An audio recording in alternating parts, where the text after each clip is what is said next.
धर्मपुर गांव में रहने वाला रामधन एक बेहद गरीब किसान था। इस बार उसने गांव के सेठ से उधार लेकर खेती की थी। मौसम अच्छा रहा और खेतों में पहली बार फसल बहुत अच्छी आई थी। पूरे परिवार में एक उम्मीद जाग उठी थी। देखो सुनीता, इस बार कितनी अच्छी फसल हुई है। भगवान ने हमारी सुन ली। लगता है अब बच्चों को भूखा नहीं सोना पड़ेगा। हाँ रामधन, इस बार मेहनत रंग लाई है।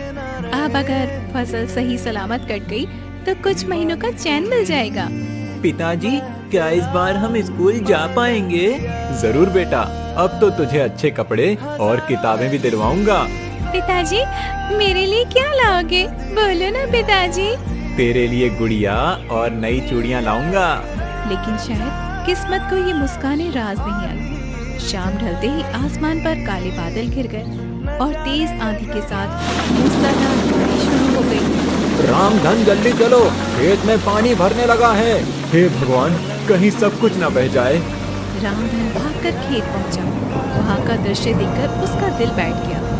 खेत पूरा पानी में भर चुका था और सारी फसल भी डूब चुकी थी। अब क्या बचा भगवान, सब कुछ खत्म हो गया। मेरी मेहनत, मेरी उम्मीद सब बह गई। अब बच्चों को क्या खिलाएंगे जी? घर में तो एक मुट्ठी अनाज भी नहीं बचा है। अगले दिन सुबह रामधन सेठ हरिराम के पास गया, जिसके पास से उसने कर्जा लिया था। उसे उम्मीद थी कि शायद सेठ थोड़ा सा समय दे देगा। सेठ जी, बारिश में सब कुछ बर्बाद हो गया। थोड़ी मोहलत दे दीजिए। अगली बार फसल होगी तो सारा कर्ज चुका दूंगा। तुम्हें अब कोई मोहलत नहीं मिलेगी रामधन। कागज के हिसाब से अब वो जमीन मेरी है। सेठ जी, वो मेरी पुश्तैनी जमीन है। आप ऐसा मत करिए। मुझे कागज से मतलब है, भावना से नहीं। अब वो जमीन मेरे नाम है और तुम लोग तुरंत उसे खाली कर दो। रामधन की जमीन भी चली गई और उसके पास अब कुछ भी नहीं बचा था। उसके पास अब ना तो खेत था, ना पैसा और न ही कोई आसरा। सुनीता, अब इस गांव में हमारे लिए कुछ नहीं बचा। चलो जंगल की ओर चलते हैं। शायद वहाँ कहीं से छुपाने की जगह मिल जाए। ठीक है रामधन, अब जैसी तुम्हारी मर्जी। और इसी के साथ एक गरीब किसान अपने टूटे सपनों को समेटे अपने परिवार को लेकर निकल पड़ा, अनजाने अंधेरे की ओर। सेठ ने उन्हें जमीन से भी निकाल दिया था और अब उनके पास न घर का ठिकाना था, न ही खाने के लिए कुछ था। रामधन का परिवार एक बार फिर सड़क पर था। बारिश अब रुक चुकी थी, लेकिन उनके जीवन की बरसात थमने का नाम ही नहीं ले रही थी। चलो सुनीता, अब पीछे मत देखो। जो हो गया उसे सोचने से कुछ नहीं होगा। अब घर नहीं बचा सुनीता, बस जिम्मेदारी बची है इन बच्चों की। इन्हें भूखा नहीं सोने दूंगा, चाहे मुझे कुछ भी करना पड़े। पिताजी, अब हम कहाँ जाएंगे? बेटा, अभी हम एक जगह चल रहे हैं। वहाँ शायद कोई बूढ़े बाबा रहते हैं, जंगल के किनारे पर। सुना है वो अच्छे इंसान हैं। मुझे बहुत भूख लगी है बाबू, मुझे खाना चाहिए। थोड़ा और चल ले बेटा, वहाँ पहुँचते ही कुछ इंतजाम कर लेंगे। रामधन का परिवार गांव से बाहर निकलकर जंगल की ओर बढ़ गया। उन्हें दूर से ही एक टूटी हुई कुटिया दिखाई। पास जाने पर देखा वहाँ पर एक बूढ़ा साधु अपनी धुनी रमाए बैठा था। बाबा प्रणाम, हम लोग बहुत मुसीबत में हैं। हमारे पास अब कुछ भी नहीं बचा। बेटा, तुम्हारे चेहरे पर ईमानदारी दिख रही है। तुम चाहो तो इस कुटिया में रह सकते हो। कुछ ज्यादा नहीं है, लेकिन सिर छुपाने की जगह मिल जाएगी। आपका धन्यवाद बाबा, भगवान आपको सुख दे। अब वही टूटी कुटिया उनका नया ठिकाना बन गई। अगले दिन सुबह रामधन जंगल में लकड़ी काटने निकला, ताकि बाजार में उसे बेचकर कुछ पैसे मिल जाए। सुनीता, मैं जंगल जा रहा हूँ, लकड़ियाँ काट कर लाऊंगा। फिर उसे बेचकर कुछ सब्जी लाएंगे बच्चों के लिए। जल्दी लौट आना, खाना भी बनाना है और बच्चों को भी कुछ खिलाना है जी। रामधन दिन भर जंगल में पसीना बहाकर लकड़ियाँ काटता रहा और शाम होते ही उन्हें लेकर बाजार की ओर गया। वहाँ उसे बहुत कम पैसे मिले, पर उसने कुछ आलू, प्याज और थोड़ा सा आटा खरीद लिया। ये लो सुनीता, कुछ खाने का सामान लाया हूँ। कुछ खास तो नहीं है, लेकिन बच्चों का पेट तो भर जाएगा। तुमने इतना सब किया रामधन, अब तुम हाथ मुंह धोकर बैठो तो मैं तुम्हारे लिए भी रोटियां सेक देती हूँ। माँ, क्या आज गुड़ नहीं आया? आज नहीं बिटिया, लेकिन हम कल जरूर से गुड़ लेकर आ जाएंगे। रात को सभी ने सूखी रोटियों के साथ उबली सब्जी खाई और पहली बार किसी को भी कोई शिकायत नहीं थी। सबकी आंखों में थकान थी, लेकिन उस थकान में भी एक उम्मीद छिपी थी। अब हर दिन ऐसा ही होगा। मैं मेहनत करूंगा और हम सब मिलकर आगे बढ़ेंगे। हमारे पास कुछ भी नहीं है, लेकिन हम एक साथ हैं, यही सबसे बड़ी बात है। कठिनाइयों का पहाड़ उनके सामने खड़ा था, लेकिन रामधन ने हार नहीं मानी। उसका सफर अभी लंबा था, लेकिन उसका इरादा सटीक था। रामधन अब रोज जंगल जाकर लकड़ियां काटता और शाम तक उसे बाजार में बेचकर जो भी मिलता उससे राशन लाता। बच्चों की आंखों में अभी भूख दिखती थी, लेकिन वो अब शिकायत नहीं करते थे। परिवार के लिए संघर्ष अब उनकी आदत बन गई थी। सुनिए जी, जल्दी लौट आइएगा, कल बहुत देर हो गई थी और बिटिया आपके बिना ही सो गई थी। हाँ सुनीता, जल्दी लौटूंगा। आज थोड़ी ज्यादा लकड़ियां लाऊंगा ताकि कुछ पैसे ज्यादा मिल जाएं। पिताजी, आज क्या गुड़ भी लाएंगे? जरूर बेटा, इस बार तेरे लिए गुड़ भी और माँ के लिए एक साड़ी का सपना भी लेकर आऊंगा। और मेरे लिए चूड़ियाँ।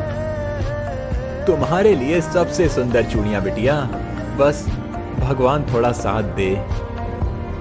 रामधन मुस्कुराते हुए जंगल की ओर निकल पड़ा, लेकिन आज वो हर रोज से थोड़ा आगे निकल गया। वो सोच रहा था कि जितना ज्यादा लकड़ी मिलेगा उतना ज्यादा ही अच्छा होगा। आज ज्यादा लकड़ी चाहिए, ज्यादा लकड़ी मतलब ज्यादा पैसा मतलब सबके चेहरे पर खुशी। पेड़ों की गहराइयों में वो इतना आगे निकल गया कि उसे पता ही नहीं चला कि वो कहाँ पहुँच गया है। दूर तक सिर्फ जंगल ही जंगल था। वहाँ पर कोई रास्ता दिखाई नहीं दे रहा था, न ही कोई आवाज थी। अरे, ये कौन सी जगह है? ये रास्ता तो रोज वाला नहीं लगता है कहीं गलत दिशा में आ गया। वो इधर उधर देखने लगा, लेकिन उसे कोई दिशा समझ नहीं आ रही थी। आसमान में बादल घिरने लगे थे और हल्की सी बारिश भी शुरू हो गई थी। हे भगवान, अब क्या करूं? जिस दिशा से आया था वो भी भूल गया। अब कोई रास्ता नहीं सूझ रहा। उधर झोपड़ी में सुनीता बार बार जंगल की ओर देख रही थी। सूरज ढल चुका था, लेकिन रामधन नहीं लौटा। आज बहुत देर हो गई है, अब तक तो वो रोज लौट आते हैं, आज इतनी देर क्यों हो गई है? माँ, पिताजी को कुछ हो तो नहीं गया? ऐसा मत बोल बेटा, वो ठीक होंगे, बस शायद ज्यादा दूर तक निकल गए होंगे। मुझे डर लग रहा है माँ। उधर रामधन थक कर एक पत्थर पर बैठ गया। उसकी आंखें नम हो गई, लेकिन फिर उसने हिम्मत जुटाई और आगे बढ़ा। तभी एक छोटी सी रोशनी दिखाई दी। वो क्या है? वहाँ कोई घर जैसा दिख रहा है या फिर कोई आग जला रहा है। चलो देखता हूँ। वो उस रोशनी की ओर बढ़ा और उसे एक अजीब सी गुफा दिखाई दी, जिसमें से पीली सी चमक आ रही थी। वो थोड़ा घबराया, लेकिन फिर अंदर गया। ये कैसी जगह है? सब कुछ सुनसान है, लेकिन यहाँ रोशनी कैसी? गुफा के अंदर वो जैसे ही आगे बढ़ा, उसे सामने एक अलग ही दुनिया दिखाई दी। वो एक गांव जैसा था, लेकिन वहाँ कोई इंसान नहीं था। पूरा गांव सोने के जैसा चमक रहा था। ये तो कोई सपना लग रहा है, मगर मैं तो जाग रहा हूँ। फिर ये क्या है? अचानक दो सिपाही आए और रामधन से बोले, तुम कौन हो और यहाँ कैसे आए? मेरा नाम रामधन है। मैं गरीब किसान हूँ, रास्ता भटक गया हूँ। राजा के पास चलो, वो तुमसे मिलना चाहते हैं। रामधन डरते हुए उनके साथ महल की ओर चल पड़ा। उसे समझ नहीं आ रहा था कि अब उसके साथ क्या होने वाला है। रामधन डर और हैरानी के बीच आगे बढ़ रहा था। सोने जैसे इस गांव में कोई आदमी दिखाई नहीं दे रहा था, लेकिन ये जगह किसी सपने जैसी लग रही थी। मैं कहीं सपना तो नहीं देख रहा हूँ। सब कुछ इतना चमकदार कैसे है? और ये लोग कौन हैं? सिपाही उसे महल के मुख्य दरवाजे तक ले गए। वहाँ अंदर से एक तेज और गंभीर आवाज आई। उसे भीतर ले आओ। रामधन अंदर गया तो सामने एक ऊंचे आसन पर एक वृद्ध राजा बैठे थे, जिनके चेहरे पर तेज और आंखों में करुणा थी। बताओ कौन हो तुम और यहाँ कैसे आए? महाराज, मेरा नाम रामधन है। मैं गरीब किसान हूँ। बारिश में मेरी सारी फसल बह गई। सेठ ने मेरी जमीन छीन ली और अब मैं जंगल से लकड़ी काटकर अपने बच्चों का पेट पालता हूँ। आज रास्ता भटक गया तो ये गुफा दिखी। तुम्हारी बातों में सच्चाई दिखती है रामधन। तुम्हारा संघर्ष तुम्हारी आंखों में साफ दिखाई देता है। महाराज, हम तो बस 2 रोटी के लिए मेहनत करते हैं। हम गरीबों का तो कोई सहारा नहीं होता। तुम जैसे लोग ही असली राजा होते हैं रामधन, जो बिना शिकायत के परिवार को बचाने के लिए लड़ते हैं। राजा ने पास खड़े सिपाही को इशारा किया और एक छोटी सी तिजोरी मंगवाई। रामधन, ये लो कुछ सोने के सिक्के। इन्हें अपने पास रख लो और अपने घर जाओ। अपने बच्चों के लिए कुछ खाना और कपड़े लाओ और एक नई शुरुआत करो। महाराज, मैं ये नहीं ले सकता। हम गरीब हैं, लेकिन मेहनती हैं। ये मेहनत का ही इनाम है। अगर ये तुम जैसे ईमानदार आदमी को नहीं दूंगा तो किसे दूंगा? रामधन की आंखों में आंसू आ गए। वो झुककर राजा के चरणों में गया। आपने तो जैसे मेरी जिंदगी बदल दी महाराज। अब मैं अपने बच्चों को भूखा नहीं रखूंगा। जाओ रामधन, लेकिन याद रखना, ये गांव सिर्फ उन्हीं को दिखाई देता है जो सच्चे दिल से मेहनत करता है और अपने स्वार्थ से ऊपर होते हैं। अगली सुबह रामधन इन सिक्कों को लेकर बाजार में गया। वहाँ से उसने खूब सारा राशन लिया, बच्चों के लिए नए कपड़े खरीदे और सुनीता के लिए एक रंगीन साड़ी खरीदी। आज दिल से सुकून मिला सुनीता। बच्चों के चेहरे पर जो मुस्कान देखी है, वो सब कुछ भूल जाने जैसी है। अब लगता है जैसे हमारा भाग्य सच में बदल गया है, लेकिन इन सिक्कों से कर्ज चुकाना भी जरूरी है जी। रामधन उसी दिन सीधा सेठ हरिराम के घर पर गया। उसके हाथ में सिक्कों से भरी थैली थी। सेठ जी, ये लीजिए आपका कर्जा। पूरा चुका रहा हूँ। एक एक सिक्का मेहनत से आया है। रामधन, ये सब कैसे हुआ? अचानक तू इतना अमीर कैसे हो गया? कहीं चोरी तो नहीं की? सेठ जी, मैं गरीब हूँ, लेकिन चोर नहीं। मेहनत की है और भगवान की दया से ये मिला है। तू ये सब कहानी मुझे मत सुना। अब अगर तुझे कर्ज चुकाना ही था तो पहले क्यों नहीं चुकाया?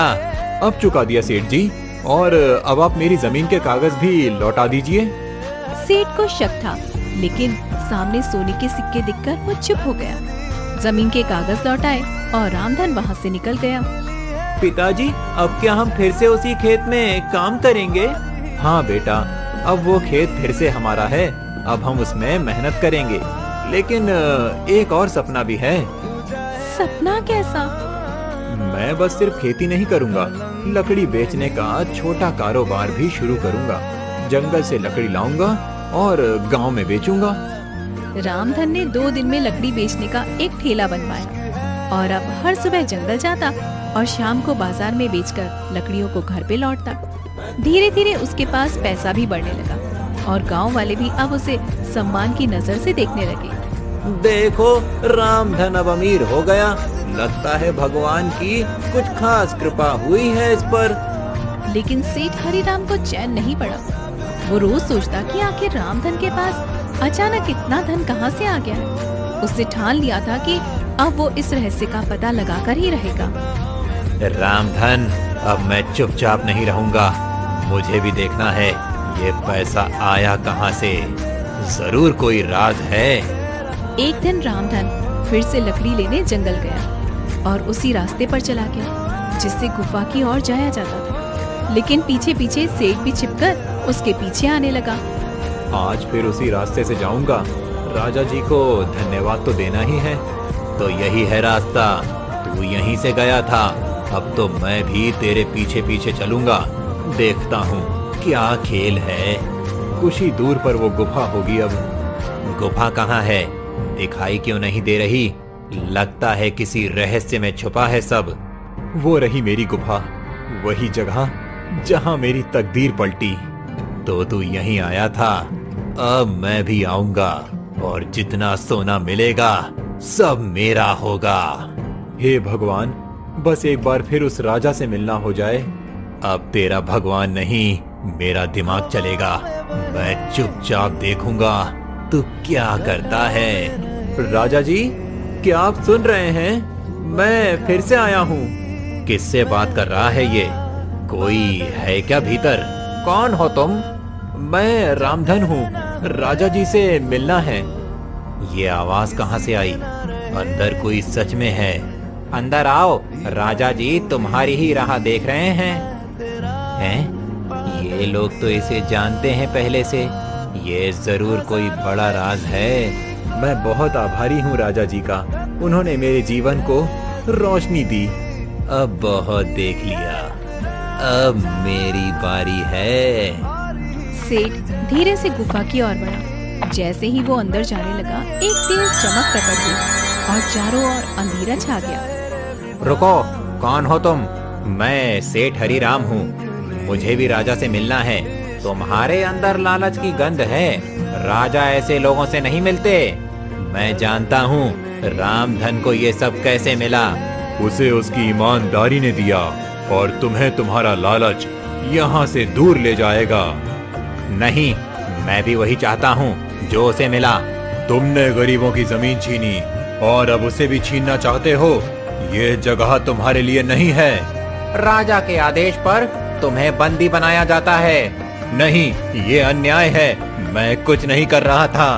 तुम्हारी सजा तुम्हारे कर्मों से तय हुई है।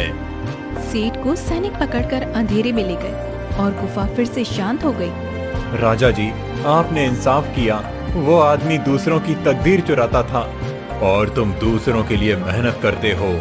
जाओ रामधन, अब तुम अपने जीवन में हमेशा सुरक्षित रहोगे। धन्यवाद राजा जी, मैं कभी आपके विश्वास को नहीं तोड़ूंगा। रामधन गुफा से बाहर निकला और अब उसके चेहरे पर संतोष था, लेकिन साथ ही मन में एक सवाल भी था। क्या ये रहस्य कभी किसी और को भी दिखेगा या सिर्फ उन्हीं को जिनका दिल सच्चा होता है? अब रामधन के पास सब कुछ था, लेकिन वो फिर भी उसी सादगी से जीता रहा। आज सब कुछ साफ हो गया। सेठ का लालच उसका अंत बना और ईमानदारी मेरी ताकत। तुम आज जल्दी लौट आए जी, सब ठीक तो है ना? सब ठीक है सुनीता, अब कोई डर नहीं रहा। राजा जी ने सब देख लिया और न्याय भी दिया। पिताजी, सेठ कहाँ गया? अब जहाँ ऐसे लोगों को जाना चाहिए वहाँ गया बेटा। आप क्या करने का सोच रहे हो आप? अब गांव में छोटा सा व्यापार शुरू करूंगा। लकड़ी और कोयले का एक गोदाम खोलूंगा और गांव के लोगों को भी काम दूंगा।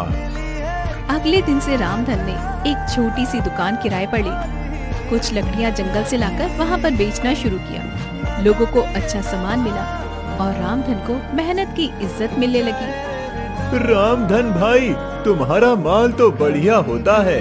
अब हमें बाहर नहीं जाना पड़ता और भाव भी ठीक देते हो, दिल से व्यापार करते हो। हम तो सबके हैं भाई। जब हम भूखे थे तब भी गांव हमारे साथ था। अब हम थोड़ा कुछ कर सकें तो वही सबसे बड़ी बात है। गांव में अब लोग रामधन को सम्मान से देखने लगे। जो कभी सबसे नीचे था, अब सबसे ऊपर बैठा करता था, लेकिन फिर भी जमीन से जुड़ा हुआ था। तुमने सब कुछ सच में संभाल लिया रामधन, मैं बहुत खुश हूँ तुम्हारे लिए। नहीं सुनीता, भगवान ने हम पर भरोसा किया और हमने उस भरोसे को निभा दिया। कोई है बाहर, देखूं। इस वक्त कौन हो सकता है जी? कौन है भाई? रामधन जी, आप ही हैं? हाँ कहिए। मैं राजा जी का दूत हूँ। उन्होंने आपको एक संदेश भेजा है। राजा जी का संदेश मेरे लिए? हाँ, उन्होंने आपको बुलाया है। उन्हें आपसे कुछ खास बात करनी है। किस लिए बुलाया है? क्या बात हुई है? सब ठीक तो है ना? मुझे बस इतना कहा गया है कि रामधन को तुरंत लेकर आना है। ठीक है, मैं सुबह चलता हूँ। नहीं, आप अभी चलिए, मैं साथ हूँ, रास्ता सुरक्षित है। ठीक है, बच्चों का ध्यान रखना सुनीता। पिताजी जल्दी लौट आना। रामधन बिना सवाल किए दूत के साथ निकल पड़ा। रात के अंधेरे में उसकी चाल धीमी थी, लेकिन मन में विश्वास था। राजा जी इंतजार कर रहे हैं, अंदर आइए। राजा जी ने रात में बुलाया है, जरूर कोई जरूरी बात होगी। आओ रामधन, बैठो।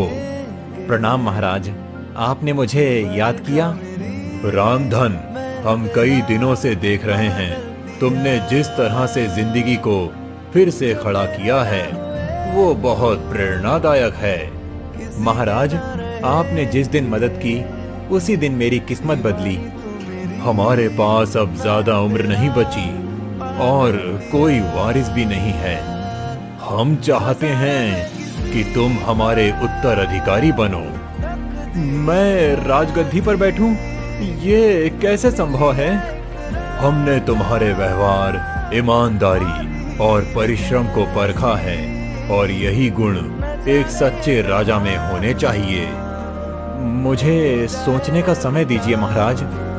तुम्हें कल सुबह तक का समय देते हैं, फैसला सोच समझ कर लेना।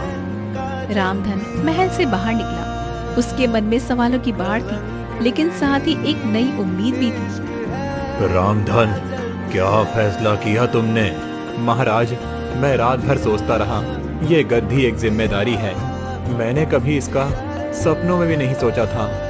लेकिन अगर आप मुझे योग्य मानते हैं तो मैं ये जिम्मेदारी स्वीकार करता हूँ। तुम्हारा ये उत्तर ही साबित करता है कि तुम इसके लायक हो। मैं वादा करता हूँ कि मैं हमेशा गरीबों के साथ खड़ा रहूंगा, किसी के साथ अन्याय नहीं होने दूंगा। महाराज रामधन को राजसी वस्त्र पहनाए जाएं। रामधन को नया वस्त्र पहनाया गया, उसके माथे पर राज तिलक किया गया और उसे सिंहासन पर बैठाया गया। रामधन, क्या ये सच में सपना है? नहीं सुनीता, ये भगवान की मर्जी है। अब हम भूखे नहीं सोएंगे, बल्कि दूसरों की भूख मिटाने की जिम्मेदारी लेंगे। अब मैं राजा का बेटा हूँ। नहीं बेटा, तुम जनता के सेवक के बेटे हो। हम राजा नहीं, सेवक बनकर जिएंगे। धर्मपुर गांव के उसी गरीब किसान ने जो बारिश में सब कुछ खो चुका था, आज अपने संघर्ष से राजमहल तक का सफर तय किया था उसने। जिस राजा ने लकड़ी काट कर बच्चों को पाला, वही सही मायनों में जनता का राजा होता है। रामधन ने न तो अमीरी को घमंड बनने दिया, न गरीबी को शर्म। उसने हर परिस्थिति को स्वीकार किया और मेहनत से अपनी तकदीर लिख दी।